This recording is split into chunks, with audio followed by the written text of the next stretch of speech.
So ఈ vaginal infections జనరల్గా రావడానికి గల కారణాలు ఏంటంటే వెజైనాన్ని క్లీన్ చేసుకునేటప్పుడు వాటర్తో క్లీన్ చేస్తారనమాట. ఈ డౌచింగ్ వల్ల, ఈ వాటర్ ఎక్కువగా వాడడం వల్ల ఆ గుడ్ బ్యాక్టీరియా వెళ్ళిపోతుంది. ఆ గుడ్ బ్యాక్టీరియా వెళ్ళిపోయినప్పుడు ఏమవుతుందంటే బ్యాడ్ బ్యాక్టీరియాకి అది ఒక మంచి ఎన్విరాన్మెంట్ గా తయారవుతుంది. ఆ బ్యాడ్ బ్యాక్టీరియా పెరిగినప్పుడు ఏమవుతుందంటే ఇన్ఫెక్షన్స్ వస్తాయి. వైట్ డిశ్చార్జ్ జరుగుతూ ఉంటుంది. అది కాకుండా ఎల్లో కలర్ లో డిశ్చార్జ్ కూడా జరుగుతూ ఉంటుంది. అది కాకుండా వాళ్ళు యూరినేట్ చేసేటప్పుడు పెయిన్ఫుల్ గా ఉంటుంది అనమాట. తర్వాత అది కాకుండా ఫిషీ స్మెల్ వస్తుంటుంది. ఈ వెజనల్ ఇన్ఫెక్షన్స్ వల్ల వాళ్ళల్లో ఇన్ఫర్టిలిటీ ఇష్యూస్ ఎక్కువ ఉంటాయి. ప్రీటర్మ్ బేబీ అంటే నెలలు నిండకుండా పుట్టే పిల్లలు పుట్టడము. మరి న్యాచురల్ వేలో ఇన్ఫెక్షన్ నుండి బయటపడే మార్గం ఏమన్నా ఉందా?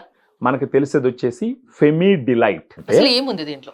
దీంట్లో 2 రకాల గుడ్ బ్యాక్టీరియా ఉంది మేడం. లాక్టోబాసిల్లస్ LA14, తర్వాత లాక్టోబాసిల్లస్ రామినోసిస్ HN001. దీంట్లో 30 క్యాప్సిల్స్ ఉంటాయి. ఈ క్యాప్సుల్లో ఉండే ఈ 2 గుడ్ బ్యాక్టీరియాస్ యుఎస్ నుంచి ఇంపోర్ట్ చేసినాము. యుఎస్ లో కూడా 100 సంవత్సరాల హిస్టరీ ఉన్నటువంటి కంపెనీ నుంచి ఇంపోర్ట్ చేపించి ఇండియాలో క్యాప్సుల్ లాగా తయారు చేయించినాం. దీని వల్ల ఏం సైడ్ ఎఫెక్ట్స్ ఉండవా?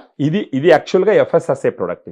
ఇది గుడ్ బ్యాక్టీరియా. సైడ్ ఎఫెక్ట్స్ ఉండే ఛాన్సే లేదు. ఇది ఎన్ని రోజులు వాడాలి? అదేమన్నా టైం పీరియడ్? ఫస్ట్ రోజుకు ఒక క్యాప్సిల్ లెక్కన నెల రోజుల పాటు వాడుకోవాలి. ఎక్కడ దొరుకుతుంది ఇది? వాళ్ళకి మన దగ్గర డైటీషియన్స్ అమ్మాయిలే ఉంటారండి. ఇప్పుడు ఈ నంబర్కి కనుక ఫోన్ చేస్తే మన అమ్మాయిలు వాళ్ళ పరిస్థితులన్నీ అర్థం చేసుకొని వాళ్ళకి అప్పుడు కొరియర్ చేస్తారు.